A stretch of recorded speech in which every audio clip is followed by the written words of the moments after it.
con ellos mismos. El cambio no solo es en el núcleo familiar, sino en lo social, la igualdad de género en todos los ámbitos. Es importante escuchar a los nuevos padres, sus ideas, sus propuestas, sus malestares y necesidades, entre muchas otras cosas, para lograr la reforma que se desea en los nuevos roles familiares. Los acuerdos entre ellos facilitarán la convivencia cotidiana y se podrá crear el nuevo sostén, en palabras de Winnicott, que permita el desarrollo óptimo de las criaturas. Esto entendido como el ámbito óptimo para el desarrollo emocional de los hijos. Las generaciones pasadas tenían muy claras sus actividades. Las reglas del juego se conocían desde que se decidían casarse. Una vez que llegaba el primer hijo, cada uno sabía qué le tocaba hacer, la madre dedicada a su hogar y a la crianza de los hijos, por lo que su actividad era exclusiva en el cuidado de su familia. La dadora de lo emocional, obediente a su esposo. El sostén emocional lo daba la madre.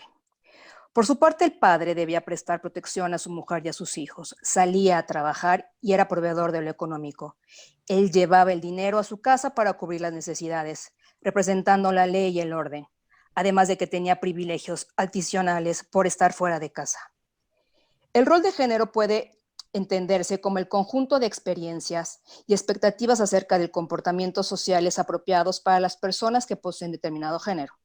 Es la sociedad la que dicta las funciones para el hombre y para la mujer como propias o naturales de sus respectivos géneros, dicho por Bleichmann. Lo que anteriormente se tenía construido es justamente lo que en la actualidad se busca replantear y modificar. Las mujeres han luchado por cambiar este rol pasivo y lo posmoderno las lleva a la inserción laboral fuera de su casa. Se independizan económicamente, ya no necesitan a un hombre para su sustento. Asimismo, la anticoncepción libera su sexualidad, haciendo de estos acontecimientos una revolución entre hombres y mujeres, que en palabras de Domingo Caratosolo, serán autónomas y conocerán el poder del dinero, pero también sufrirán los desencantos que padecen ahora los hombres en el trabajo. La confirmación de la pareja moderna tiende hacia la igualdad de los roles entre lo masculino y lo femenino. En la actualidad, la pareja tiene la opción de hacer el vínculo más atemporal, legal o no, más flexible. Si hasta hace poco la aspiración de una pareja era unirse en el amor con el propósito central de procrear y educar a los hijos en el intercambio afectivo y la satisfacción sexual, ahora se constituye el objetivo de la pareja contemporánea. Cuando nace un hijo, en la madre surge una cascada de emociones y cambios físicos que para ella son nuevos, desconocidos y a ratos atemorizantes. Surgen sensaciones que le provocan desconciertos, porque está contenta con su hijo, pero inquieta al mismo tiempo. Surge el dilema por elegir entre la familia y el desarrollo profesional, y impactando esto la asignación de los deberes en la pareja. Freud afirmaba que la distinta reacción de la madre ante el nacimiento de su hijo o de su hija muestra que el ambiguo factor de la falta del pene no ha perdido aún su fuerza. Solo la relación con el hijo procura a la madre satisfacción ilimitada. Es en general la más acabada y libre de la ambivalencia de todas las relaciones humanas. La madre puede transferir sobre el hijo la ambición que ella tuvo de reprimir y esperar de él la satisfacción de todo aquello que de su complejo de masculinidad queda aún en ella. La mujer se vive plena y no necesita al hombre. Este solo puede observar desde fuera el gozo entre madre e hijo. Sin embargo, en la actualidad esto tiende a modificarse, ya que el ideal de algunas madres ya no es solo la maternidad. En la clínica se escucha a madres agobiadas por equilibrar las tareas laborales y del hogar. Actualmente se tiene acceso a mucha información y muchas se interesan por renovar también las formas de criar. Por ejemplo, dónde y cómo tener el parto, cómo lograr una lactancia exitosa, cómo estimular al hijo, todo en la línea de lo perfecto y cubrir las demandas que el bebé está requiriendo. Todo esto se vive como una gran exigencia, abrumadas con pensar que no van a poder y atormentadas también por saber qué va a pasar con ellas mismas. Si bien la demanda es total en los primeros meses del nacimiento del hijo, las madres ahora se sienten muy cansadas por lograr ser una madre y mujer perfecta.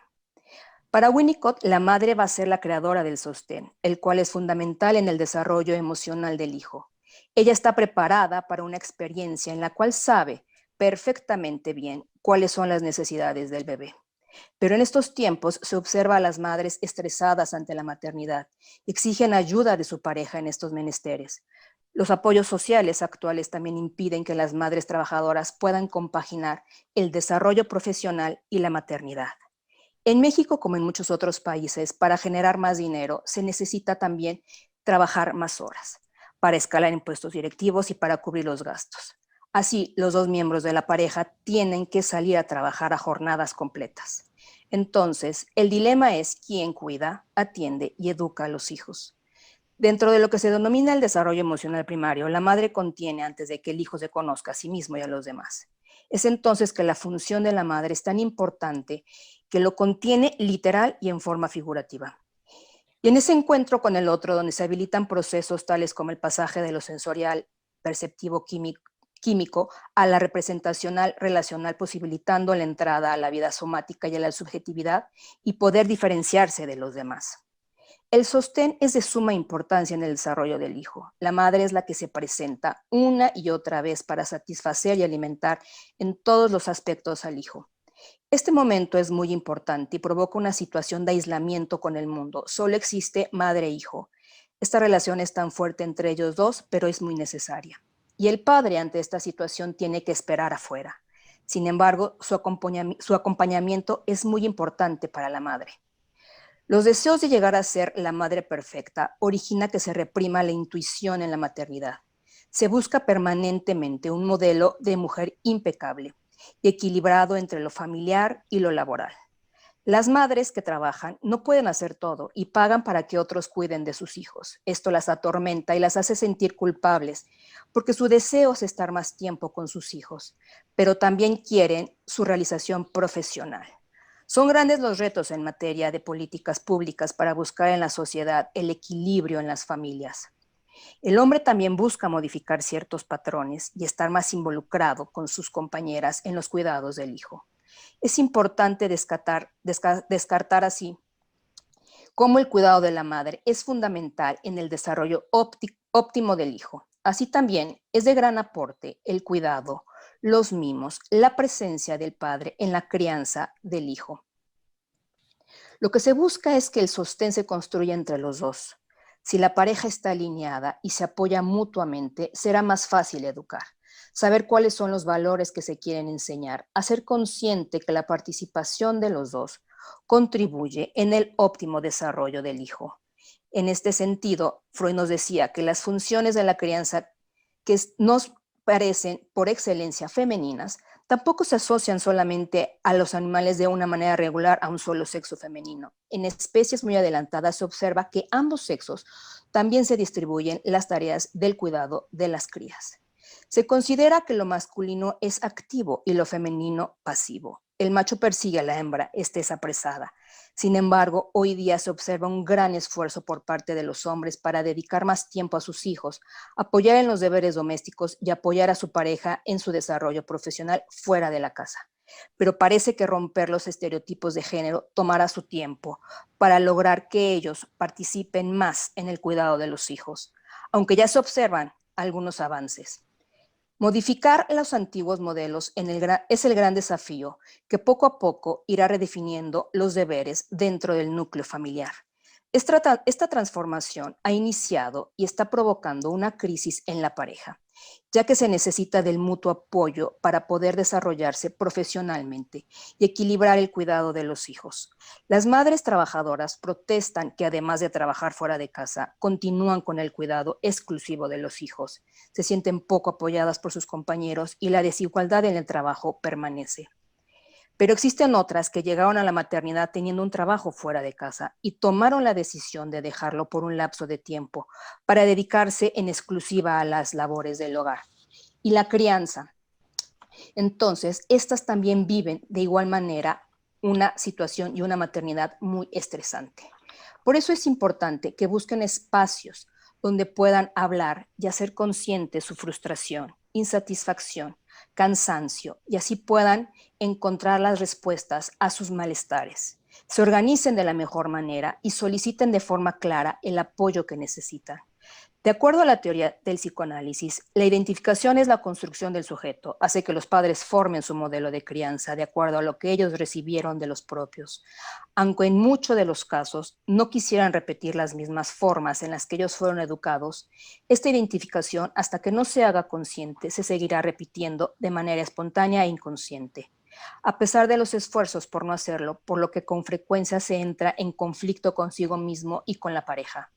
Este conflicto es precisamente por no darse cuenta de sus identificaciones, ya que la internalización de sus padres queda en el inconsciente. La persona no puede discriminar fácilmente entre lo que le gusta, no le gusta, lo bueno, lo malo, lo conveniente, lo inconveniente de su legado. Y cuando es el otro quien le hace ver esta situación, esta repetición inconsciente de algún patrón de los padres, les cuesta mucho trabajo reconocerlo y comienzan los conflictos entre la pareja.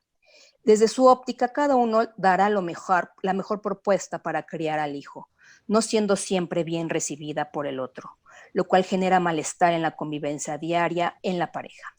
Al final, la lucha de poder será la que manifieste constantemente, ya que ninguno quiere quedar debilitado ante su hijo. Sin darse cuenta, las diferencias entre los padres generará en el hijo la dificultad para seguir las reglas familiares, porque simplemente no serán claras. Y lo anterior es uno de los grandes problemas manifestados en la clínica por parte de los padres. Así como la identificación que se tiene con estos progenitores y el legado histórico contribuyen en la formación de los modelos de crianza. También se debe mencionar la desigualdad de género, que aún se vive. Las mujeres, madres trabajadoras, resienten las cargas en todos los ámbitos son mujeres abrumadas y muchas veces en desventaja, tanto en su hogar como en el trabajo. Esto dificulta establecer los nuevos roles y vincularse con sus hijos. De acuerdo a un estudio, el Banco Mundial estima que en promedio las mujeres participan menos en la fuerza de trabajo formal, simplemente porque tienen una responsabilidad desproporcionada en el trabajo no remunerado dentro del hogar. Romper con los estereotipos de género, ser hombre, ser mujer, para reorganizar los roles y deberes en la familia requiere de la voluntad en ambas partes. Pero como cualquier cambio, esto no es fácil y puede provocar una desaveniencia en la pareja. Existe un mayor número de madres que incursionan en el trabajo fuera de casa. Sin embargo, la deficiencia en el sistema de políticas públicas de equidad, así como otros factores, dificultan el equilibrio entre la maternidad y lo laboral. Las jornadas laborales para poder tener mejores ingresos, como decían, requieren estar más tiempo fuera. Entonces, la madre se enfrenta a un dilema. Debe decidir entre su trabajo y el cuidado de los hijos y la familia. Compaginar ambas actividades es un reto que muchas mujeres les genera estrés, lo cual merma en su calidad de vida con sus hijos, con la pareja y con ellas mismas. Los esfuerzos que hacen madres y padres en la actualidad respecto a la crianza en cuanto a la alimentación, cuidados, vestimenta, tiene el objetivo de que los hijos obtengan las mejores habilidades y las mejores necesidades sean cubiertas, sepan tomar decisiones, controlen sus emociones, sean felices y al mismo tiempo buscan tener una gran conexión con ellos. Esto es verdaderamente cansado. Los padres varones buscan ejercer de una mejor manera su paternidad, dar mejor educación y participar más en los cuidados de sus hijos. El deseo de modificar el estereotipo se observa, pero las circunstancias y las tareas cotidianas no les permite lograrlo completamente. Con respecto a la pareja y tomando de nuevo en cuenta Carato Solo, nos indica que la pareja se conforma a partir de un malentendido. Es una búsqueda de un ideal inalcanzable entre un miembro y otro, por lo que se considera a la terapia como una herramienta benéfica para fortalecer su propia autoestima, resolver las heridas dolorosas de su historia, darse cuenta de ese legado que tienen, entre otras cosas. De esta manera, será menos difícil construir nuevas reglas a partir de la llegada de los hijos. En este sentido, se propone conformar grupos de psicoterapia para las parejas, padre y madres, donde predomine el respeto, la tolerancia y la aceptación, en un espacio donde sean escuchados, hablen de sus sentimientos, de sus emociones, el conflicto, el objetivo común será llegar al nuevo reglamento familiar y que se viva la crianza de una mejor manera, sin ser agotadora, sin tanta presión, por alcanzar esas aspiraciones impuestas de afuera y a pesar de las circunstancias sociales y laborales. ya que dentro de un grupo se compromete más a la acción que una decisión individual. Y en estos encuentros se pretende propiciar los acuerdos y los compromisos, por lo que, conociendo de manera más clara sus necesidades, será fácil demandar políticas y regulaciones laborales, en donde la equidad de género se logre. Y así crear más redes de apoyo, en donde la madre y el padre puedan encarar la transformación de la familia. Debemos seguir pugnando para que las políticas públicas permitan que las familias encuentren el equilibrio entre lo familiar y lo laboral. No pensar la paternidad como exclusiva de la madre y que el padre obtenga una posición importante dentro de la crianza de los hijos. Que su vínculo paterno-filial también se fortalezca. Las parejas actuales tendrán que reinventar las nuevas reglas de convivencia, nuevos roles entre madres, hombres y mujeres, padres y trabajadores. Un proceso que implicará discusiones y tardará varias generaciones en convertirse como algo indiscutible. Es importante precisar que esto evitará los conflictos que implican vivir en pareja.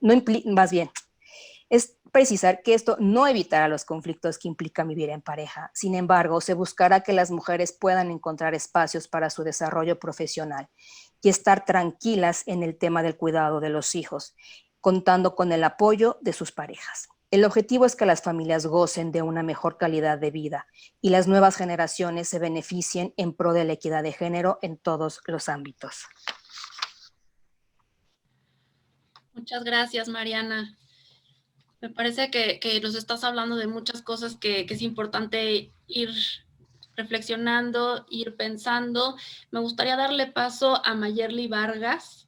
Mayerly es psicóloga social por la UAM Xochimilco, maestra en psicoterapia psicoanalítica de niños y adolescentes del Centro Universitario del Sur, doctorante en psicología del Centro de Investigación Transdisciplinar en Psicología de la UAM, psicóloga de la Clínica del Maltrato del Menor del Instituto Nacional de Salud Mental, psicóloga, supervisora de visitas a infantes bajo el cuidado de la organización Children Aid Society de Toronto, Canadá. Bienvenida, Mayerly.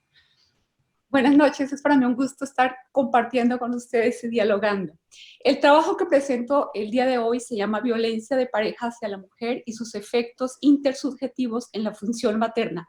Este es el resultado de un grupo de reflexión que se realizó en el marco de una invitación abierta a participar en 2 grupos de reflexión en donde se abordarían temáticas concernientes a la maternidad, la crianza de los hijos, las dificultades personales y de pareja. La convocatoria se llevó a cabo mediante carteles que se pusieron en un centro de salud del municipio de Cuernavaca, como también a través de una propuesta directa a las madres que acuden a dicho centro en busca de una ayuda, de métodos anticonceptivos o de una vacuna para sus hijos. El planteamiento fue consolidar los grupos de reflexión de 8 participantes. Se trabajaría una vez por semana en sesiones de 1h30 y por 3 semanas consecutivas. El objetivo fue realizar a partir de sus propios testimonios cómo vivencian las mujeres que son madres la violencia de pareja y cuáles consideran son los efectos intersubjetivos en el ejercicio de la función materna. Asimismo, construir un análisis del discurso de las vivencias acerca de la función materna en mujeres que reconocen haber vivido la violencia de pareja y en aquellas que mencionan no haberla vivenciado. Se utilizó el dispositivo grupo de reflexión que posibilita el surgimiento espontáneo de la palabra, la actuación y la escucha. Della Rosa, en 1979, considera que en el grupo de reflexión se puede pensar y elaborar reflexiones o desviarse a otro nivel de burla o protesta que al ser superado permite el desarrollo de la tarea de grupo. A uno de los grupos asistieron 4 mujeres y al otro 3, pese a que estaban conformados con 8 mujeres para cada uno. He de mencionar que esto ocasionó cierta angustia, por lo que recurriendo a los planteamientos de Devereux 2003, de tratar las dificultades como un dato fundamental, se pensó en las múltiples circunstancias por las que atraviesa la mujer en la maternidad, al ser la principal responsable del cuidado de los hijos, tener que atender a sus repetidas enfermedades, citas en las escuelas, no tener recursos económicos para el transporte, incluso no tener el permiso de sus parejas para desplazarse, y también se pensó en la importancia de la resistencia a abordar esta temática. Al primer grupo asistieron participantes acompañados de sus hijos. Fue una experiencia bonita porque además de que íbamos dialogando, podíamos ver la interacción de las mamás con los niños, mientras en el segundo llegaron mamás solas. Las características generales fueron embarazos no planeados, siendo este el motivo de unión de las parejas. Las edades de las madres oscilan entre 18 y 34 años. Su nivel de escolaridad entre secundaria y doctorante. Se inició reflexionando acerca del por qué estaban ahí y cuáles eran sus expectativas. Las participantes responden: la maternidad ha sido difícil. Es complicado abrirse y expresar lo que se siente. No es sencillo compartir con los padres o los hijos lo que uno siente. No puedo mostrar mis debilidades ante ellos. Necesito encontrar un espacio para desahogarme, encontrarme con otras mamás que tengan sentimientos similares a los míos. Quiero saber qué me pasa, porque en algunas ocasiones me siento muy triste. Otra participante llora y comenta: a mí me cuesta mucho trabajo. Es muy difícil lidiar con ella. Él es muy tranquilo, ella grita, siempre quiere que le esté cargando, llora mucho y es muy complicada. No sé cómo controlarla. Mientras la madre expresa su sentir en medio del llanto, su niña de 2 años comienza a gritar. La madre continúa: demanda mucha atención y yo no sé qué hacer. Tira todos los juguetes y yo siempre estoy recogiendo. Berrea y no me deja hacer nada. Cuando me alivié de ella tuve problemas porque no me bajaba la leche y ella lloraba mucho y yo estaba muy desesperada. El remedio para que no llorara fue el chupón. Pero cuando cumplió los 2 años que se lo quité, entonces comenzó otro problema para dormir y tuve que darle un celular que ya no usaba su papá. Ahora sé que se lo tengo que quitar porque no es bueno para ella, pero como hace muchos berrinches, estos son como los medios que tengo para controlarla. El discurso de la participante tiene resonancia en las demás, quienes mencionan sus dificultades y comentan cómo lograr salir de ellas. La madre de un niño de 18 meses llora y comenta que está sola. Vino al doctor porque su bebé se cayó. Sentí feo. No tengo quien me apoye. Mi esposo trabaja todo el día. Llega muy cansado y luego se enoja porque la comida no está lista o la casa no está limpia. Otra participante agrega que recibe más ayuda de su mamá que de su pareja. Se aborda la temática en torno a la escasa red de apoyo en la maternidad. Para muchas mujeres está limitada al padre de sus hijos, lo cual es percibido como un favor y no su responsabilidad. Recurren a sus madres para dejarles a sus hijos, pero esta ayuda en algunas ocasiones es dada solo para situaciones importantes. Cuando cumplimos 1 año de casados, quisimos salir a festejar. Y cuando le pedí a mamá que cuidara a mi hijo, me contestó: pues llévalo, ahora son 3. Tú querías dormir calientita, ¿no?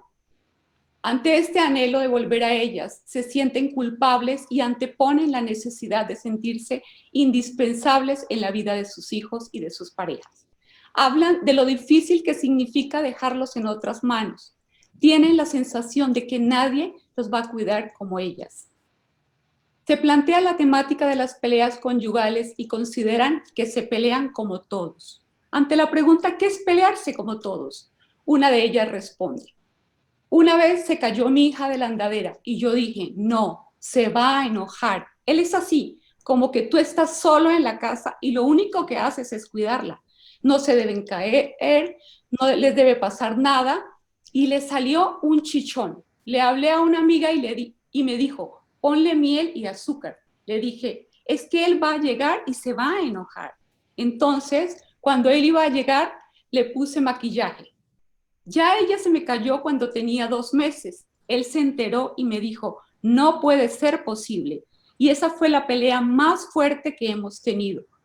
Decía que era mi responsabilidad y por eso me quedé como con ese miedo. Y ya ahorita, si se tropieza o se cae, no le digo.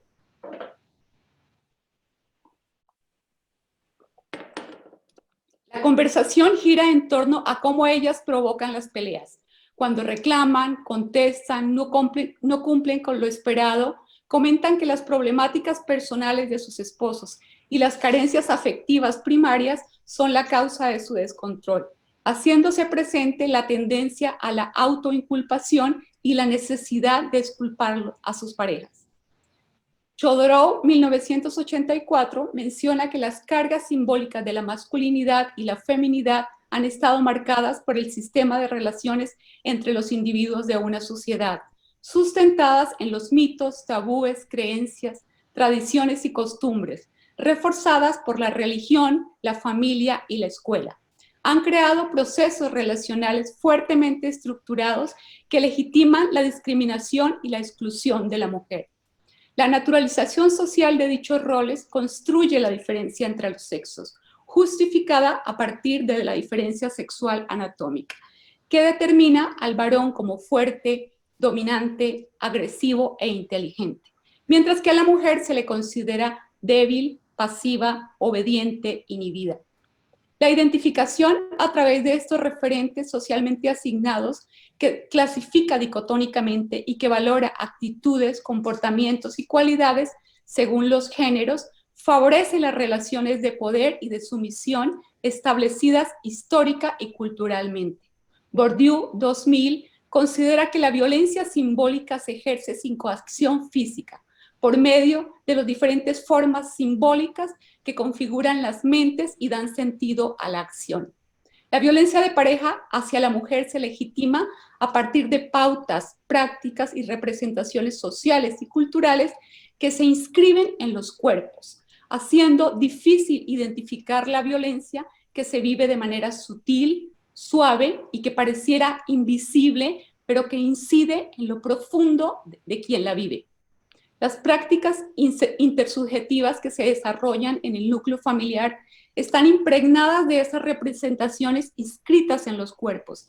Se producen y reproducen en el interior de la familia, a través de las experiencias de relación entre sus miembros, y determinan los roles para cada uno de ellos. Al padre se le asigna la función de proveedor, pertenece a la esfera pública, mientras la madre es la única responsable del ámbito doméstico por el simple hecho de ser mujer, mientras tiene entonces que ocuparse de la nutrición, la salud, la educación, el cuidado y la protección de sus hijos y de su hogar, siendo las experiencias del comportamiento no cumplidas las generadoras de violencia y de un castigo merecido.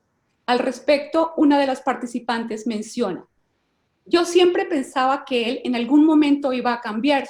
Después de que me agredía, siempre era yo la que me acercaba a él y le decía que me disculpara, porque quizá era yo la culpable de que él me agrediera. Yo creía que era mi culpa. Luego no me daba tiempo con el cuidado de los niños y de la casa.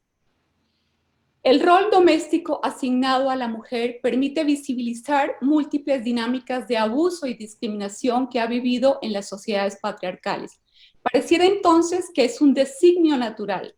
Al devenir madre, se olvida de sí misma, su vida gira en torno a sus hijos, su esposo y su casa. La construcción de la identidad de género femenino sostiene que la mujer se realiza en la maternidad, imposibilitándola a pensarse como ser deseante con anhelos y aspiraciones propias. Marcela Lagarde, 2003, menciona que la identidad de género femenino se moldea, entre otros aspectos, por la interiorización.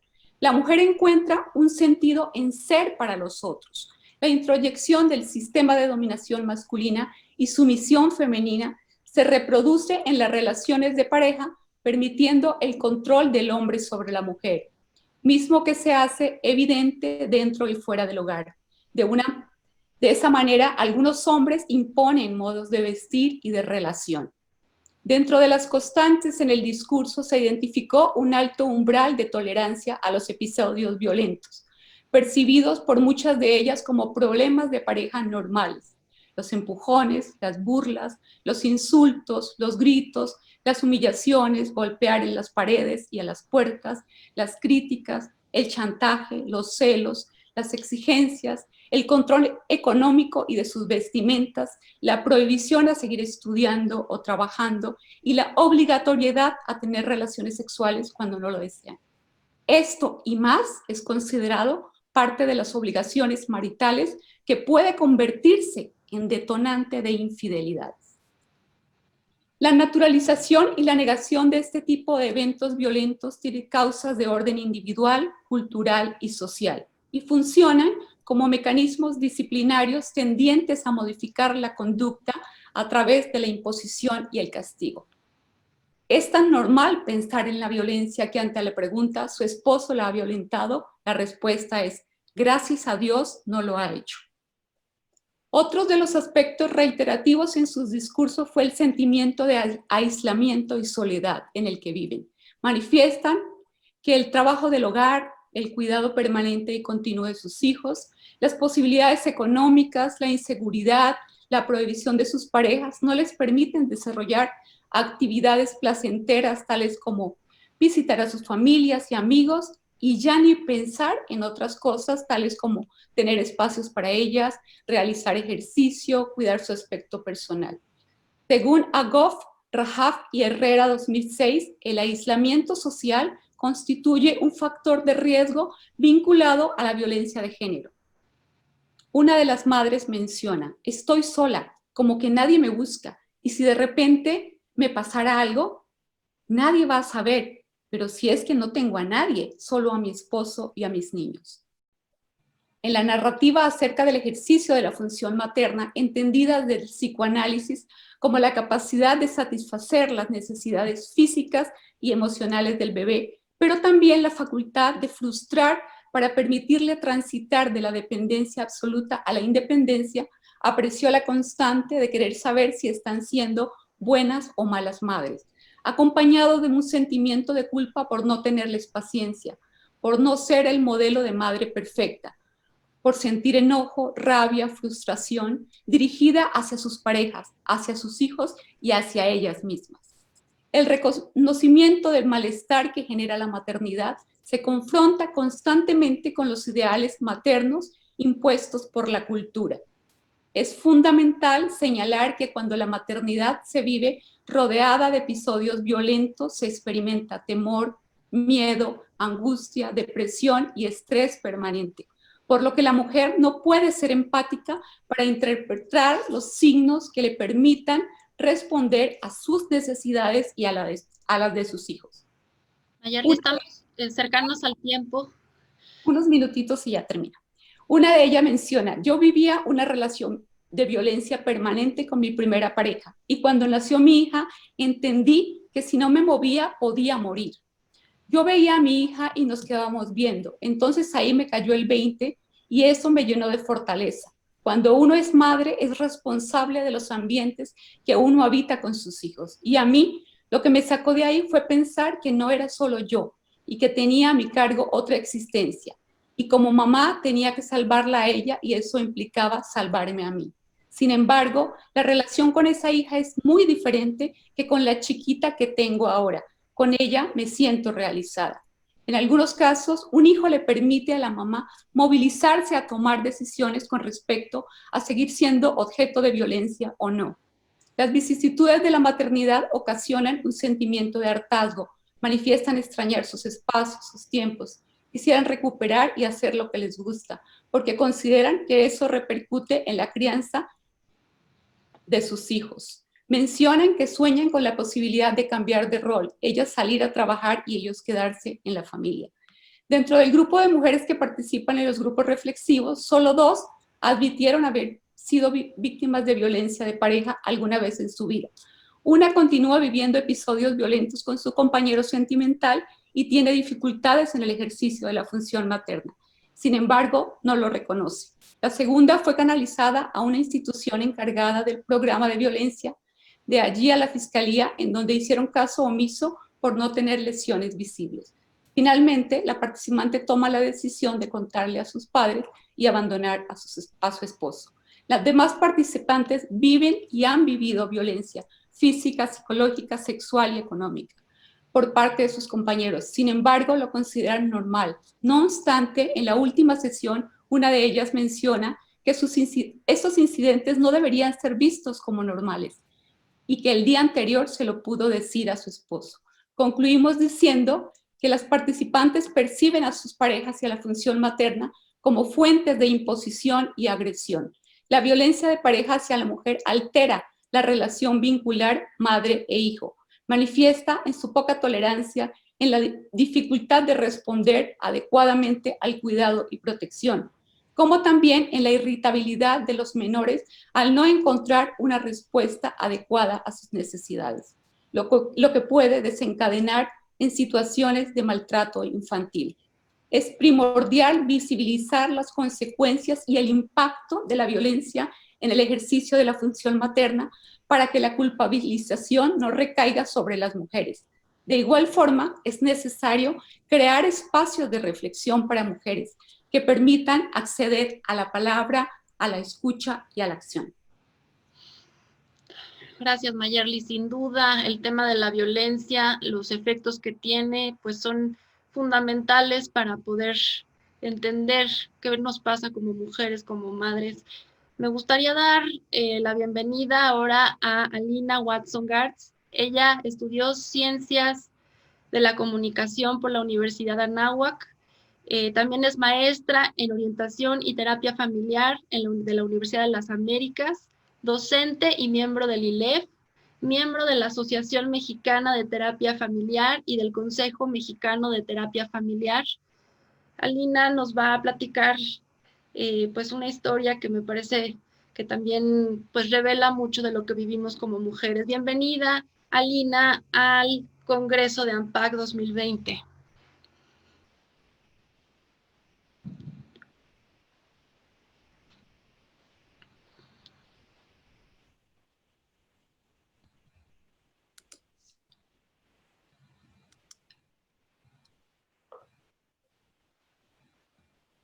Adelante, Alina. Perdón, hola, no había quitado el silencio. Buenas tardes para todos, todas, todos, todes. Este trabajo está dedicado evidentemente a Alma. La historia de Alma o el cuerpo sacrificial en la búsqueda de la maternidad. Consecuencias de las técnicas de reproducción asistida en la salud integral de la mujer. Sí le pido a, si pueden poner las diapositivas, el PowerPoint, como habían iniciado para compartir pantalla. El presente trabajo consiste en una breve narración del proceso psicoterapéutico de Alma a través de sus sueños más significativos, como ella los contó, en sesiones individuales durante 19 años en 3 actos. El primer acto, previo a la búsqueda de embarazo. Segundo acto, durante los tratamientos médico-tecnológicos. Y tercer acto, hasta su muerte por cáncer de seno. Relaciono la historia de Alma a Yerma, poema trágico en 3 actos de Federico García Lorca, publicado en 1934. No sé si se pueda poner el PowerPoint de compartir pantalla. ¿Está puesto? Alina, sí. Okay, lo estamos viendo, gracias. Perfecto, gracias. Primer acto. Yerma, ¿por qué estoy yo seca? Yo haré lo que sea, aunque me mande clavarme agujas en el sitio más débil de mis ojos. Siguiendo la hipótesis planteada por Patricia Alcolombre, propongo diferenciar el deseo de hijo de la pasión de hijo. De manera muy sencilla lo explico. El deseo persigue su objeto, aquello que anhela. Cuando logra atraparlo, se consume y concluye. La pasión también busca y anhela, pero alcanzar su fin implica insistir en él. Lograrlo es perseverar en la repetición. De acuerdo con Alcolombre, la pasión de hijo implica la encarnadura de un destino particular en la búsqueda de la maternidad, marcado por la intensidad afectiva y la compulsión en la búsqueda de un embarazo aún al precio de la autodestrucción y que no tiene equivalente en el varón. Embarazo a cualquier precio, continúa el Colombre, puede impulsar hacia la vida, pero también puede transitar y transformarse traumáticamente en melancolía. Se traduce en vivir para embarazarse, idealizando el periodo de gestación como un lugar de privilegio y libre de conflictos. En palabras de Yerma, lo tendré porque lo tengo que tener o no entiendo al mundo. Alma inició proceso psicoterapéutico a los 23 años por la tristeza y conflictos intensificados a raíz de la muerte inesperada de su padre, un 10 de mayo, Día de las Madres en México. En ese entonces vivía con su madre ya divorciada hace años del padre y con su hermano mayor. Ella, estudiante de psicología, con anhelos de pareja, sin éxito en los intentos de relaciones amorosas, percibiendo la sexualidad como misteriosa y difícil, siendo la ruta para poder tener hijos. Ser madre era meta central en su vida. Su abuela materna, sobreviviente de un campo de concentración nazi, era sostén y estímulo. En cambio, el padre, poniendo su afecto y erotismo en una familia paralela, manejándose con mentiras y ocultamientos, le era escurridizo.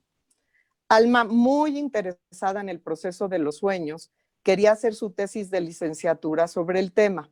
Por lo tanto, centraré esta breve comunicación a manera de homenaje en varios de sus sueños contados como ella los narró.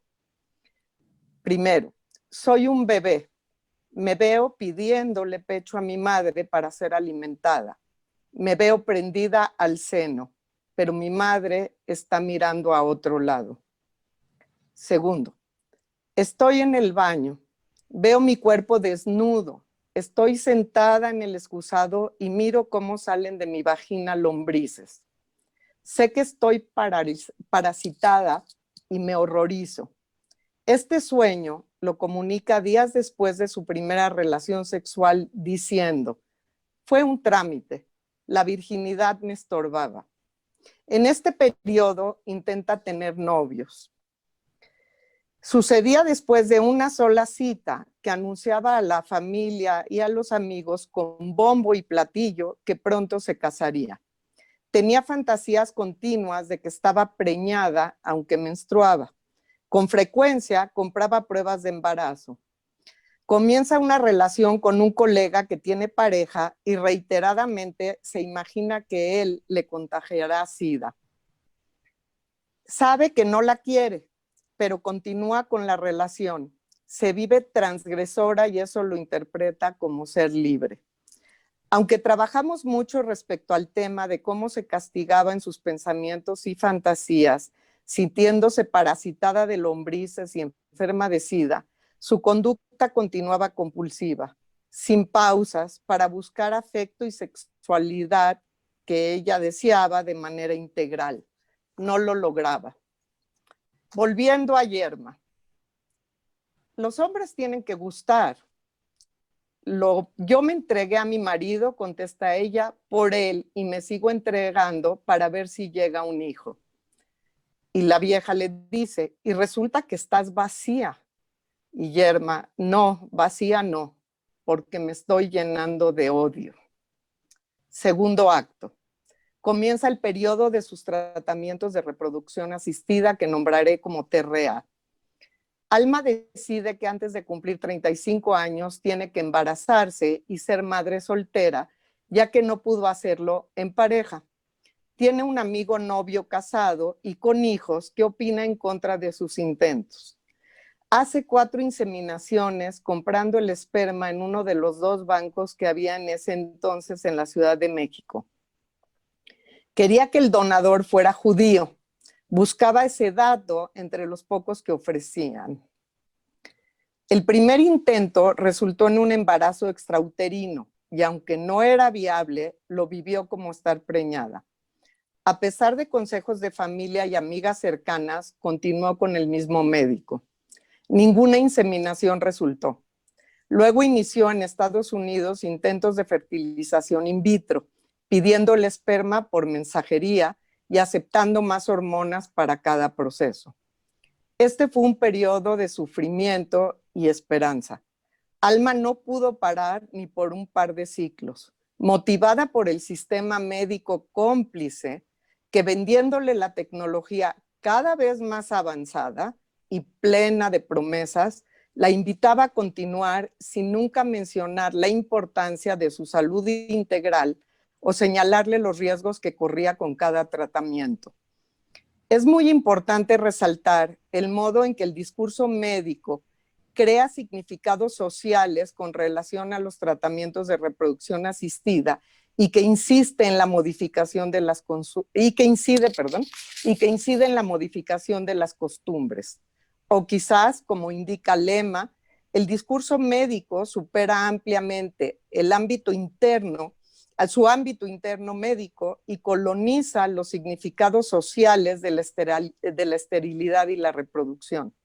El discurso médico contra la infertilidad refuerza en las mujeres la búsqueda y el cumplimiento de una identidad ilusoria, ser madres a toda costa. El recurso de estas técnicas conduce a las mujeres a entregarse al poder de la medicina. En la trágica historia de Alma, es claro el dominio de los obstetras sobre ella, que solo veían, citando de nuevo a Lema, el posible nicho del feto y no un sujeto integral, moral y social.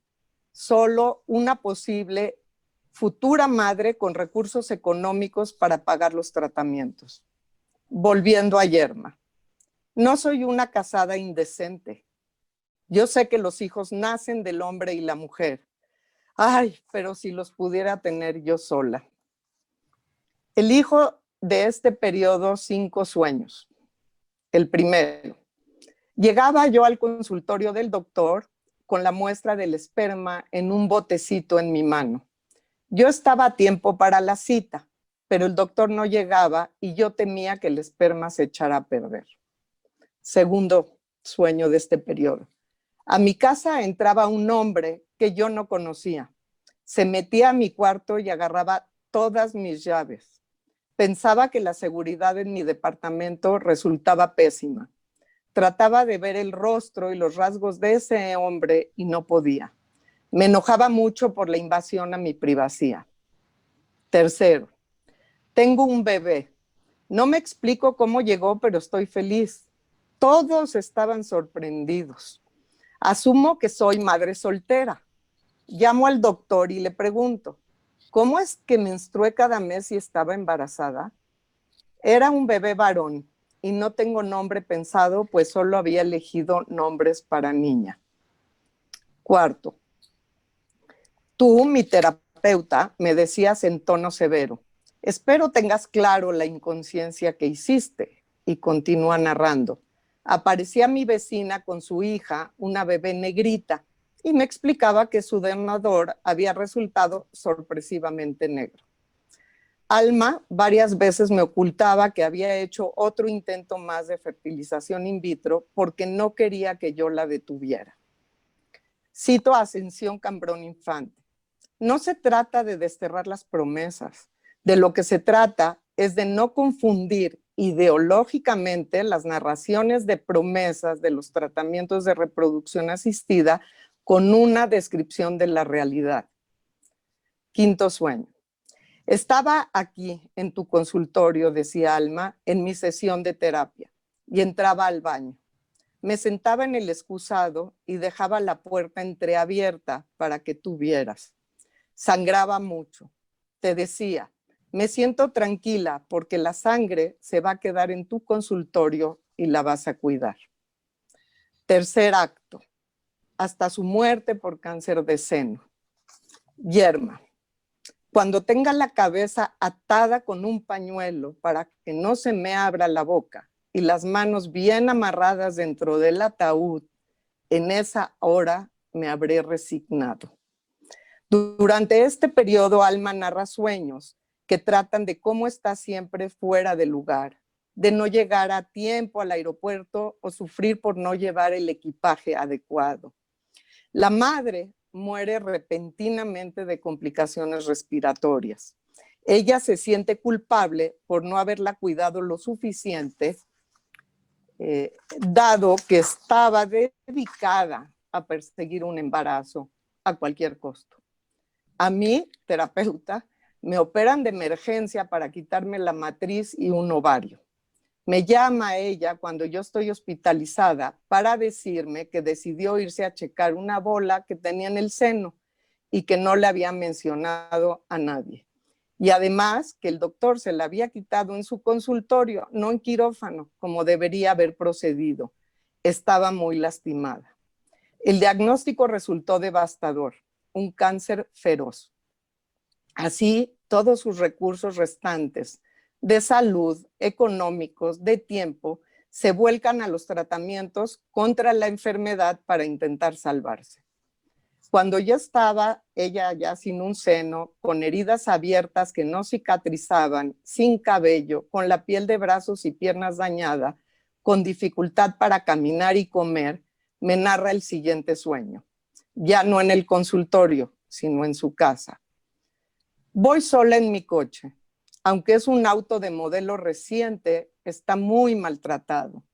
Una banda de asaltantes me ataca sin piedad. Desmantelan el auto y se llevan todas las piezas. A mí me golpean en todo el cuerpo.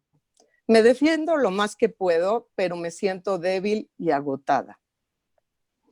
La abuela de 92 años, sobreviviente del holocausto nazi, entierra a su nieta preferida de 42 años junto a la tumba de su hija, madre de Alma. El rabino que presidió el ritual funerario y que no conocía a Alma, tuvo bien a decir: fue una buena mujer, aunque no fue madre. Muchas gracias. Gracias, Alina. Una historia de verdad impresionante que me gustaría pues que nuestro público nos pueda dar sus comentarios, poder aportarnos, porque sí me parece pues esta parte del embarazo a cualquier costo, ¿no? El cuerpo sacrificial, pues sí desgarrador y nos hace cuestionarnos, ¿no? Esta parte de por qué la maternidad, hacia dónde, qué pasa con las mujeres. Gracias por compartirla con nosotros. Voy a presentar a Lilia Martínez. Lilia es psicóloga, tiene una maestría en psicoterapia psicoanalítica y es escritora. Lilia nos compartió en un previo que tuvimos las 5, las 6 con mi asistente técnico, que le agradezco, Analí Núñez, que pues ha escrito diferentes publicaciones y bueno, ojalá nos puedas platicar, Lilia, de tu más reciente trabajo sobre matrices, la matriz, qué significa, qué representa la matriz para nosotras las mujeres. Adelante, Lilia. Bienvenida al Congreso. Muchísimas gracias. Muy contenta de estar por acá coincidiendo con ustedes y bueno, viendo que va a haber coincidencias en nuestras reflexiones y propuestas, lo cual muy interesante. Y bueno, pues para iniciar, les presento la siguiente diapositiva, por favor. El objetivo que yo me estaba planteando, que bueno, como lo comentamos la vez pasada, esto fue antes de la pandemia, pero bueno, es reflexionar sobre los discursos respecto al ejercicio de la maternidad en un contexto donde impera la prisa, el consumo y los catálogos de felicidad mientras sucede la transformación de los roles de género. La verdad es que desde que presenté el trabajo y cuando inicié el desarrollo, yo tenía, y sí, creo que sigo teniendo más preguntas que respuestas. Entre ellas, cómo ejercer la función materna y la revería en un contexto donde impera la prisa y la intimidad se ha vuelto un objeto de catálogo de redes sociales. Cómo ser madre, padre o compartir la crianza en medio de la transformación de los roles de género. Cómo identificar el deseo en una sociedad que vende y compra estilos de vida. Cómo crear una comunidad que demanda felicidad constante y a cualquier precio. Como un intento de respuestas, de reflexiones, les voy a platicar de Andrea, es un nombre ficticio, pero bueno, es una paciente que llegó de 28 años y bueno, como motivo de consulta, bueno, para empezar ella llega y me pregunta que si tengo hijos. Yo estoy desconcertada y le digo, bueno, ¿para qué quieres saber? Dice, para ver si me vas a poder entender. en el desconcierto le digo, sí, pero háblame de ti. Si tengo un hijo, pero háblame de ti. Y me cuenta que está desesperada, que no está haciendo nada fácil ser mamá, estar con la niña, dice, tanto tiempo, ellos solas, sí la quiero, sí juego con ella, pero me cansa jugar toda la tarde, me aburro, no puedo lavarme los dientes cuando luego está mami, mami, ¿a dónde vas, mami? Me harta. Andrea llora de manera contenida y me dice, no sé qué hacer. Indagando su historia haciendo la historia clínica, me cuenta que antes de casarse ella no quería tener hijos, que le parecían incluso ruidosos. Pero después, viendo a su esposo, el que le gusta mucho, se le antojó un bebé. El problema el embarazo muy bien, el problema empezó la primera noche en el hospital, cuando le dieron a su bebé en alojamiento compartido, asunto que acordaron previamente con el neonatólogo, con la intención de iniciar esa misma noche la lactancia exclusiva, un periodo que duró 8 meses, una temporada que se convirtió en un verdadero martirio para ella, debido al mal dormir y la sensación de que así sería su vida. Sin embargo, y a pesar del cansancio, jamás consideró la lactancia mixta. Bueno, ella no tenía intereses, pero también es cierto que no gestionaba espacio alguno. En las sesiones rastreamos el malestar, se indagaba su historia, la relación con su madre, con el padre, la hermana, el esposo, la hija, con ella misma, pero nada. Un día llega a la sesión y me cuenta contrariada que está nuevamente embarazada y que gracias a las náuseas y al sueño le aletargan un poco la dimensión de la situación. Andrea sigue sin entender lo que le sucede con su maternidad cuando ya está frente a un segundo embarazo. Empieza a desesperarse porque quiere que le diga qué hacer, pero no, y le digo que en la crianza no hay escondites. Al no encontrar sus respuestas, Andrea deja un día un mensaje diciéndome que no podrá venir una temporada. Ya no supe nada de ella. Pues bien, efectivamente la maternidad puede ser un evento que provoca desilusiones. Sin embargo, se sigue transmitiendo como un lugar por el que las mujeres deben transitar. De lo contrario, se augura soledad y arrepentimiento. Y bueno, podríamos hablar de Andrea, sin embargo, en esta propuesta de trabajo yo quisiera que habláramos de las Andreas que andan por ahí tratando de metabolizar lo que les ocurre con la maternidad.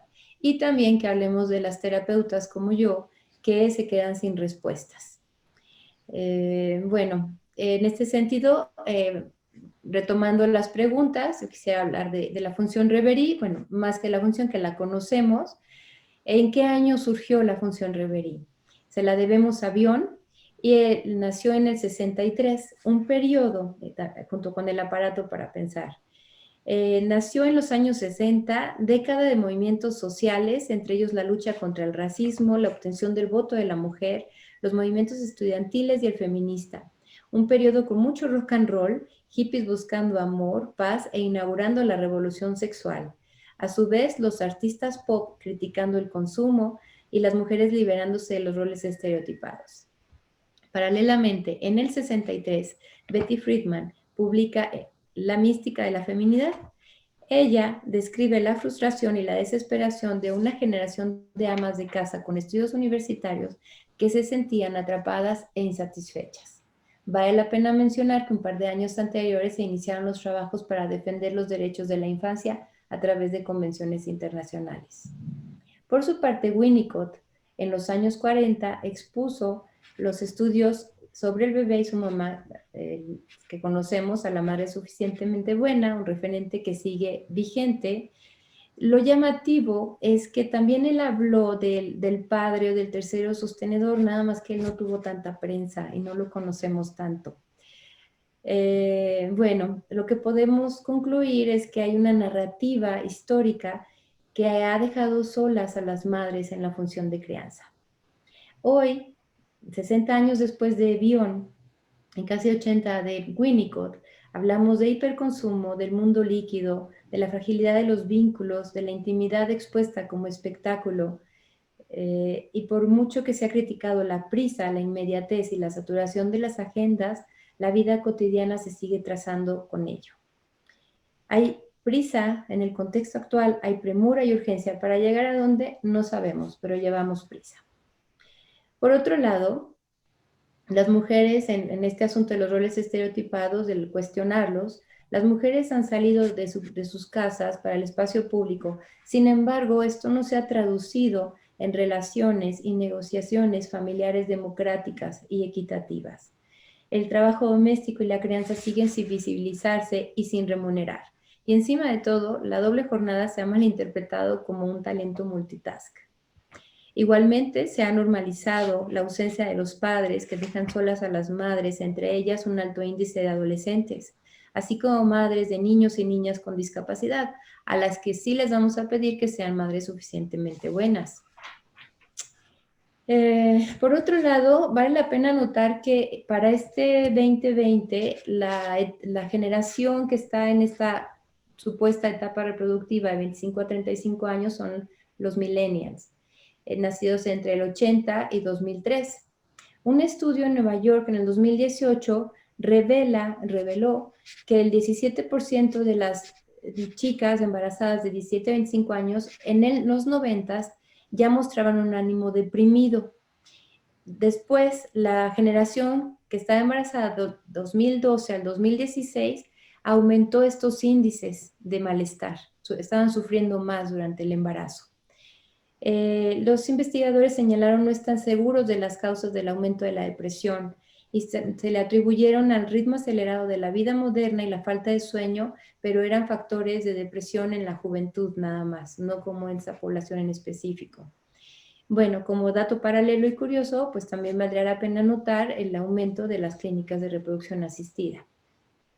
Bueno, el asunto es que el día de hoy toda mujer y todo hombre siguen naciendo de una mujer y toda mujer vive en un contexto, aprende de su cultura, forma relaciones, está en contacto con las redes, con los medios, la publicidad y las políticas públicas de sus instancias. Algunas trabajan o estudian, unas ganan más espacios públicos, otras en casa, con privilegios o no, muchas en situación de violencia y muchas más gritando, ni una más. Hay tantas formas de ser mujer, hay tantas historias particulares, de ahí tantas maneras de ejercer la maternidad. Sin embargo, pareciera que hay algo de lo que no nos podemos escapar, el sentimiento de culpa por no ser esta madre perfecta. Y si bien ya existen cómics, películas y series que le dan la voz a estas mujeres a sus quejas, pareciera un reclamo particular por la llegada en lo privado de una hija o un hijo sin visibilizar el imaginario colectivo contemporáneo que no solo demanda madres ideales, sino mujeres perfectas, las que atienden a su familia, su casa, sus hijos, su trabajo, su empresa, su cuerpo y su vida social de manera impecable. Además, se ha confundido el empoderamiento con un éxito que se mide por dinero, fama y ostentosas propiedades, una vida glamurosa y, si es posible, llevar una vida de influencer. De lo anterior, pretendiendo responder a las preguntas, pues la contención y la atención que requiere un bebé no se puede satisfacer ni disfrutar con prisa. No se puede crear con tips ni tutoriales. Y en un entorno de hiperconsumo, todo deseo resulta sospechoso. Por ello, vale la pena pensar lo que realmente se desea cuando se desea un embarazo o un bebé. Ahora, respecto a las y los psicoterapeutas, también vale la pena preguntarnos qué referentes cruzan nuestra mirada, qué valores, constructos y creencias tenemos respecto a la figura de la madre, la maternidad y los roles de género. No podemos acompañar a las mujeres si pretendemos escucharlas y capacitarlas para que ocupen exclusiva y honrosamente el perfil de la madre suficientemente buena que nació en los 40 y ejerzan la función propuesta en los 60, cuando curiosamente el movimiento de las mujeres empezaba a fortalecerse, considerando con todo el cariño que se les tiene a ambos teóricos, que son varones y que no pasaron por la experiencia de la maternidad. Ahora resulta obligado leer a Orna Donat, que anuncia ahí la portada, en su estudio sobre las madres arrepentidas, para darnos cuenta que no todas las mujeres quieren crecer y reproducirse. Vale la pena hablar de no nada más de la maternidad, sino de las maternidades, pues no solo hay una manera de habitar ese rol, tampoco hay una única manera de ser mujer. Paralelamente, es importante, como mencionaba mi compañera inicial, Mariana, hay que dejar de ver la crianza y la maternidad, la paternidad como un asunto privado y aislado, pues si bien dependen de un sistema cultural, moral y político que pauta y legitima las formas de convivencia. Para ello es importante, no es suficiente, perdón, ver a las madres quejándose en una serie. Tampoco van a alcanzar nuestros acompañamientos en la clínica o en las instituciones para replantear la maternidad. Será necesario que asumamos que los casos de mujeres con dificultades en su crianza, como Andrea, no solo nos requieren armar una historia clínica y atender desde sus vivencias y los vínculos particulares, sino hacer una radiografía panorámica del contexto sociopolítico de la paciente. En este sentido, es importante que asumamos un rol ciudadano y político, lo que implica, sin atentar contra la ética ni la técnica, generar espacios, productos y formas que traduzcan las necesidades de los casos particulares en pertinentes políticas públicas. Se necesita que la clínica no deje solas a las mujeres en su devenir mujer y en su crianza. La clínica también puede ser un espacio para reivindicar lo doméstico y la urgencia de una crianza colectiva, negociada y colectivizada. En este sentido, como les comentaba, efectivamente hice un trabajo que se llama Matrices, en donde la pregunta es ¿qué significa tener una matriz? No nada más eso, ¿en qué contexto se tiene matriz? Es una compilación de monólogos, de vidas y de historias súper cotidianas. Sin embargo, como anécdota, ese libro se convirtió en una exposición en el Museo de la Salle. El día de la rueda de prensa fue una reportera que lloraba y lloraba y lloraba y lloraba, y me dijo que si ella hubiera leído esas historias, hubiera vivido su maternidad de manera diferente. Yo no supe cuál fue la historia, ni dónde tocó, ni qué pegó. Sin embargo, me dejó claro que las mujeres o además de diagnósticos, o más que diagnósticos y artículos de consumo para ejercer la crianza, necesitan narrarse, reconocerse en los episodios de otras, sentirse menos juzgadas y saberse más acompañadas. Como conclusión, la clínica es un espacio fundamental contra la prisa, un punto de encuentro para ampliar la mirada respecto a la vida, y en ello no solo hablo de la mirada de la paciente o del paciente. Muchas gracias.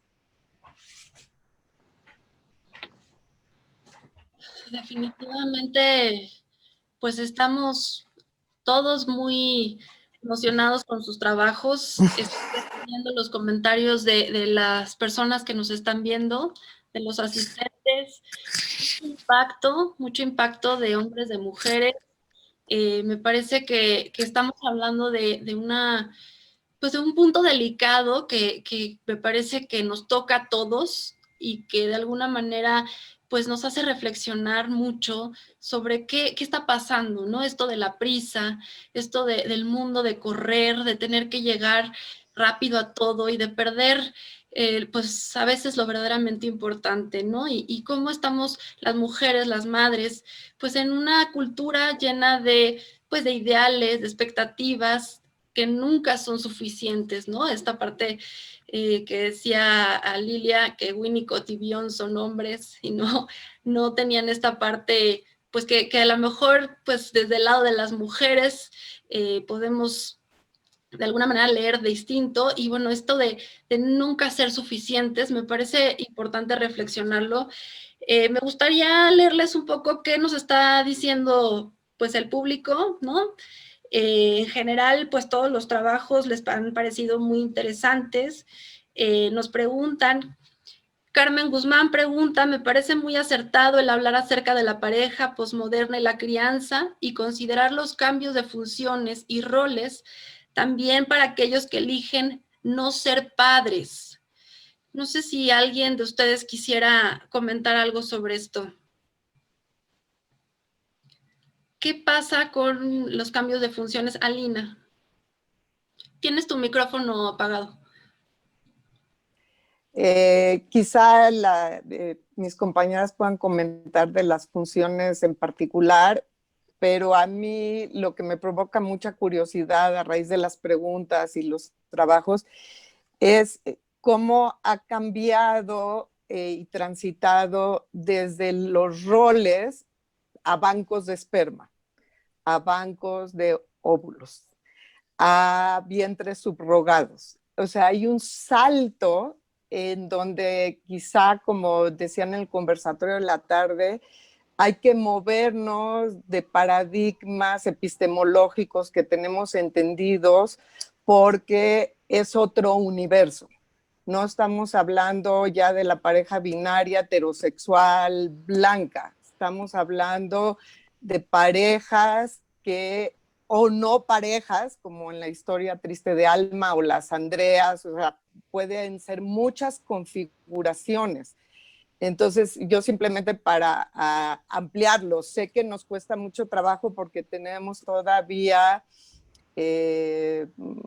pues mucha rigidez en función a los planteamientos de pareja, pero es donde tomo lo que dice Lilia al final. La clínica nos puede enseñar otras cosas si abrimos la mente, porque están pasando muchas fusiones, creo que es la palabra que Carmen usa, ¿no? Y dejo que contesten mis compañeras, porque en efecto está deslindado, así como ahorita estamos en pantallitas, no tiene que ver necesariamente ni el afecto ni el erotismo con la reproducción.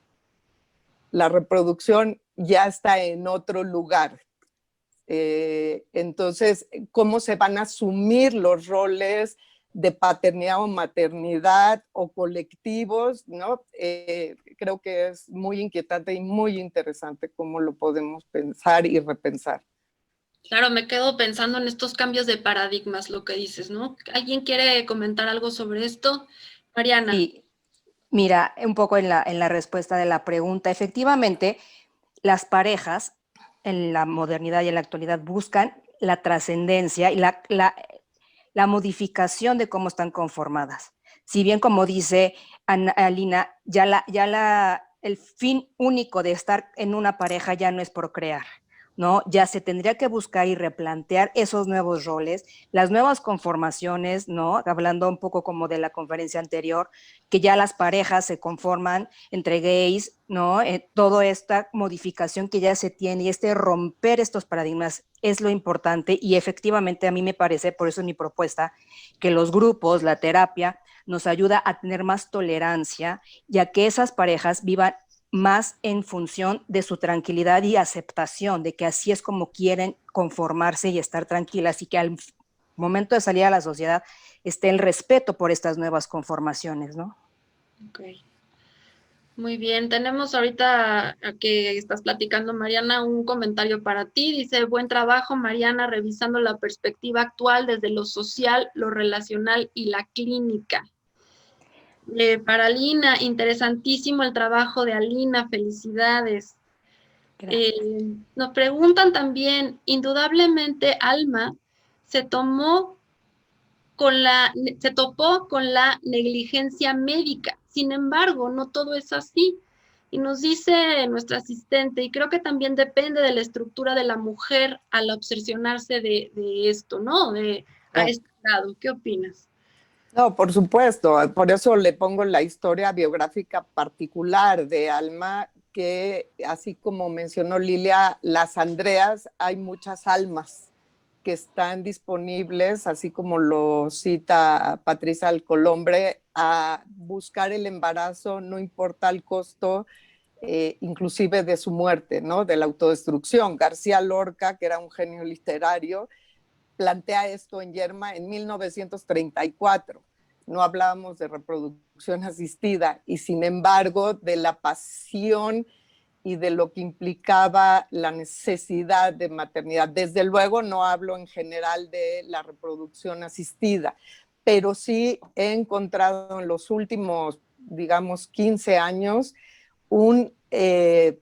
digamos, no hablaría de negligencia, pero sí de complicidad hacia la tecnología, donde no miran paciente tras paciente que he tenido, nunca preguntan antes de un in vitro, de cualquier proceso de reproducción, cómo están de su salud integral. Mismos ginecólogos o ginecólogas dedicadas a esto no hacen a veces revisiones de ningún tipo médico que no sea el foco para la reproducción. Entonces sí pienso que hay una complicidad al respecto, no necesariamente la llamaría negligencia, y en efecto, no cualquier mujer, hombre o parejas se prestan a este tipo de situaciones sin parar, ¿no? Aquí el planteamiento es sobre lo que implica la compulsión al respecto. Ok. Muy bien, sobre un poco la misma línea dice Paola Aguilar, ¿cómo identificar cuando es un deseo y cuando se torna una pasión? Pues se los dejo, digamos, para mí los indicadores ahí están, el que sea compulsivo, el que toda la realidad apunte a que no se va a dar o que los costos y las facturas tanto en la salud física, mental, económica, social, van a estar destruidas, podemos ver una diferencia y cómo se va polarizando en la compulsión.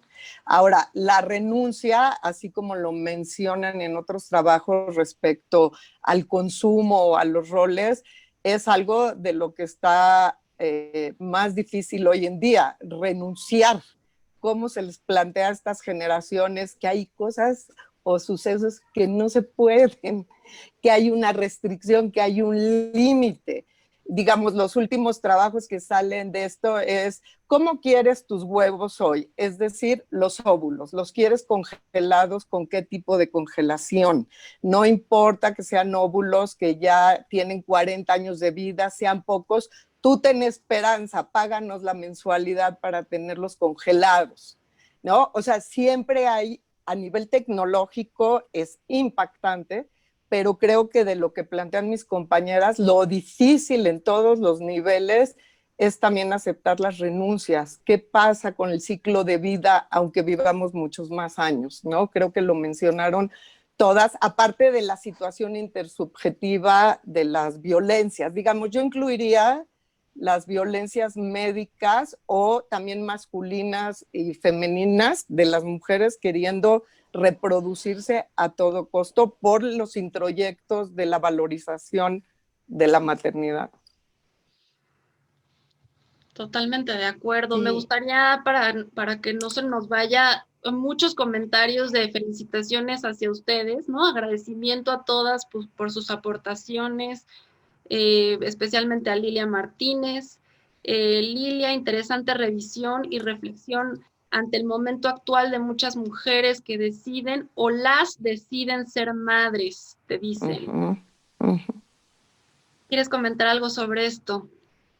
Sí, muchas gracias, gracias por los saludos.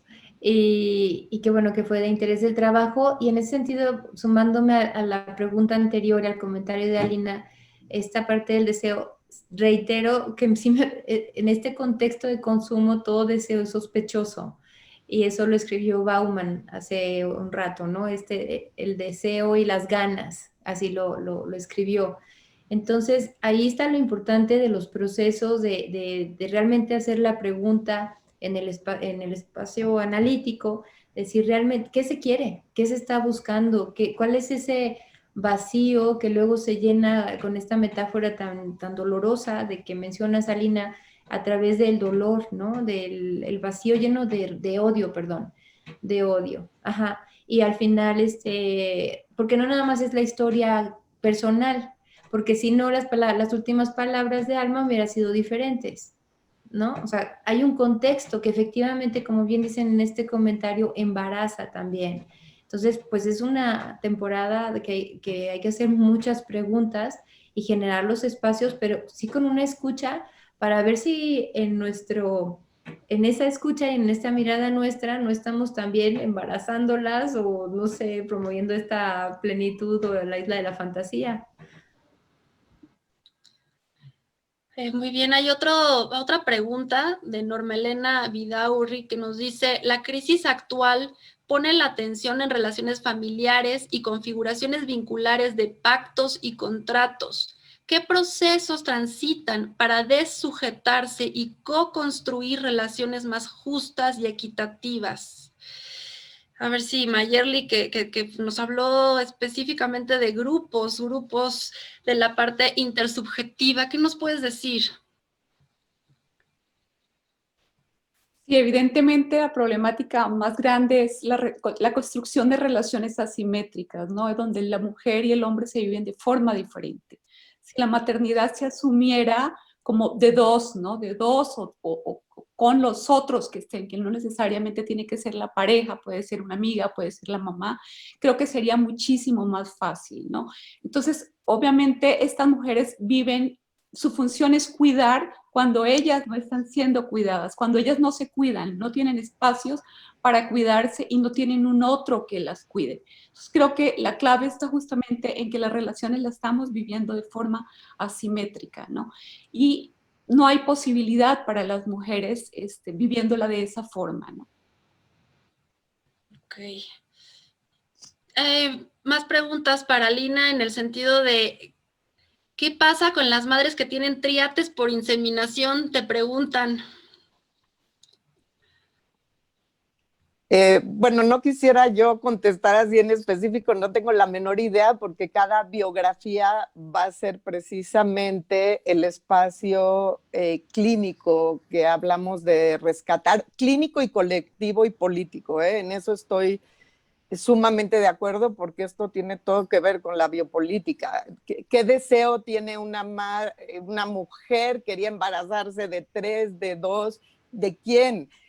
Creo que parte del rescate que hago en el trabajo, que cada vez que lo leo me dan muchas ganas de volver a llorar, fue un proceso muy doloroso, de muchos años, donde como terapeuta, cuando empezaban las tecnologías de reproducción asistida a reproducirse en México, era un planteamiento entre Alma y yo de acompañamiento y de descubrimiento. Lo que ella iba descubriendo, yo también. No era un paradigma para mí conocido, eran lecturas o experiencias de otros países y fue parte de lo que fuimos trabajando. Pero la impotencia ante la compulsión en que ella entró, viniendo además de sobrevivientes del Holocausto, donde la importancia, por eso lo pongo en su biografía, ¿no? De la reproducción y los fenómenos que se empiezan a dar de qué tipo de búsqueda de esperma, cómo son los laboratorios, cómo eran, cómo actúan los médicos, las clínicas. Yo creo que es un tema central ahorita que tiene que ver con las maternidades y paternidades, porque yo no sé dónde está en efecto el deseo, por ejemplo, ¿no? Se esperaba triates cuando hablan de que le van a implantar 3 embriones porque están perfectos, porque ya pasaron no sé cuántos filtros los embriones. Ella quisiera 3, quisiera que no funcionara ninguno, que se quedara uno y que fuera un solo hijo.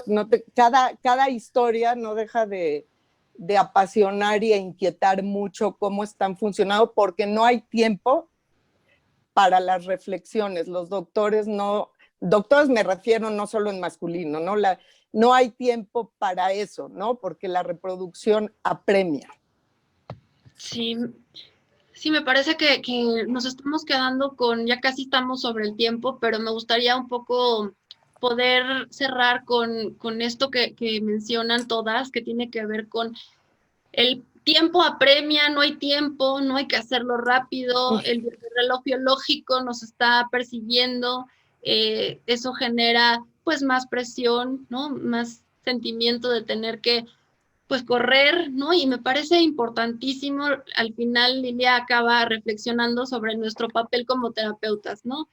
Generar en la clínica justo bajar la prisa, dar espacio para la palabra, ¿no? Me empecé diciendo con la presentación de hoy la importancia de representar, de simbolizar, de la palabra, de estos espacios donde podamos hablar de la frustración, donde podamos hablar de pues todo lo que se genera, ¿no? En relación a la maternidad, a la crianza, y bueno, pues sí revisar nuestros propios paradigmas como terapeutas para poder tener una mirada hacia nuestros pacientes pues mucho más sensible, mucho más empática, ¿no? Me parece fundamental esto que dicen bueno, pues sí, está cambiando, ¿no? Todo el paradigma, la reproducción, el cómo se va dando el desarrollo, ¿no? Desde cómo, si hay deseo en tener un hijo o no, desde dónde viene el deseo. Me parece bueno, por eso quisiera concluir con mi reflexión inicial. Esto genera muchas más preguntas que se quedan para poder, pues, seguirlas pensando juntas. No sé si alguna tiene alguna reflexión final, integrando, pues, lo que hemos estado platicando entre todas, que quiera compartir Lilia. Yo nada más agregaría esta parte de lo político, que no nos asuste, o sea, no está ligado con lo partidista, ni tenemos que andar haciendo campaña, no necesariamente, pero sí buscar, tenemos una información valiosísima en la clínica, y por eso decía, sin atacar la técnica ni la ética, pero sí buscar la manera de como estos espacios, pero que también esto tenga un impacto en la configuración de políticas, ya sea empresariales, ya sea públicas, pero sí me parece que tenemos una responsabilidad también de decir, de nombrar lo que nos pasa en la clínica para que se vuelva colectivo. Y hablando de eso, hay un comentario ahorita sobre nuestras contratransferencias. ¿Qué pasa con nuestra contratransferencia? ¿Cómo específicamente con Alma? Pues, Ay, fue durísimo. Ahorita que volví a leer el trabajo lo presenté por primera vez en Granada el año pasado en un congreso sobre movilidades y reproducción de un grupo de antropólogas y sociólogas. Y ahorita que lo vuelvo a leer, aunque Alma ya murió hace muchos años, pues me dan ganas de llorar. Es una sensación muy, diría yo, muy potente, y estoy de acuerdo con Lilia, no tenerle miedo, y de hecho es fundamental si queremos cambios en cómo se hacen las praxis en todos sentidos, y que estamos todas y todos involucrados en esa praxis también desde la terapia. Podemos estar reproduciendo tal cual esos anhelos o esas posiciones políticas y biológicas sin ni siquiera darnos cuenta. Pero es muy duro, muy interesante y muy importante. Para mí va a ser una persona siempre muy significativa en mi vida. Eso quedó claro hasta inclusive el final, cuando nos despedimos, cuando ya iba a morir. Pero sí les puedo decir que en el entierro, cuando el rabino dijo, pero bueno, fue una buena mujer, pero no fue madre, me le iba a echar a la garganta. Y no hablando de contratransferencias, pude haber hecho ahí una escena nada restringida de mi personalidad, pero bueno, desde luego estaba yo tras bambalinas, es decir, nadie sabía de la familia, además, quién era yo en ese momento, ¿no? Y ni por qué estaba en el entierro.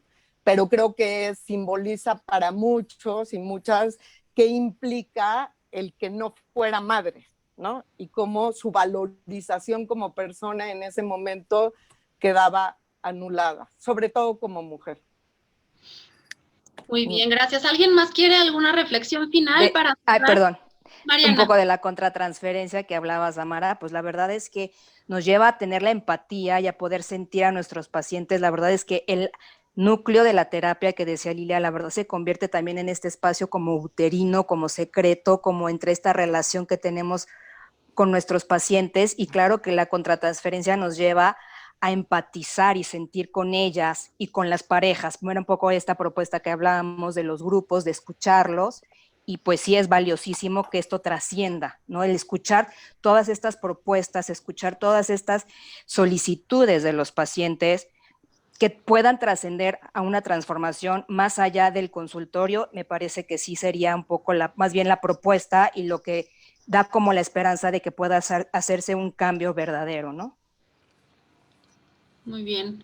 Mayerly, ¿algún comentario final que quieras compartir? Y yo creo que es importante hablar de eso, ¿no? Que nuestros trabajos, que no se quede en el consultorio, no se quede en una investigación, sino que trascienda a través de políticas públicas que podamos incidir en modificaciones, especialmente para las mujeres más necesitadas, ¿no? Que la maternidad irrumpe y que les cambia su vida y que no tienen posibilidades para desarrollarse, para seguir estudiando, para tener un apoyo con sus hijos. Entonces creo que es muy importante que esto que vemos a nivel privado o a nivel grupal, se pueda hablar de esto, se puedan buscar nuevas posibilidades para la mujer. Muy bien, pues siguen las felicitaciones, sobre todo están los ponentes como muy agradecidos por el valor de compartir sus experiencias clínicas, el trabajo de Mayerly en el tema pues del manejo de grupos, pensando en que estamos en un congreso donde estamos también pues dándole un lugar, ¿no?, a la importancia de hacer grupos, de tener esta posibilidad de reunirnos, de podernos vincular. Y bueno, me parece muy, muy valiosa, ¿no?, su participación. Esperemos que podamos seguir teniendo estos canales de comunicación, sean siempre invitadas a participar en AMPAC, siempre van a ser muy bienvenidas. Y bueno, pues si no tienen algo más, pues daremos por terminada nuestra mesa del día de hoy. Muchas gracias. Gracias a Muchas ustedes. gracias. Un placer. Muchísimas gracias, qué gusto y qué honor estar aquí con ustedes. Absolutamente. Muchas gracias a todas. De maternidad, Gracias. para que por favor puedan participar ustedes y nuestros asistentes en la Claro app. que sí. Muchas gracias. Hasta luego. Gracias.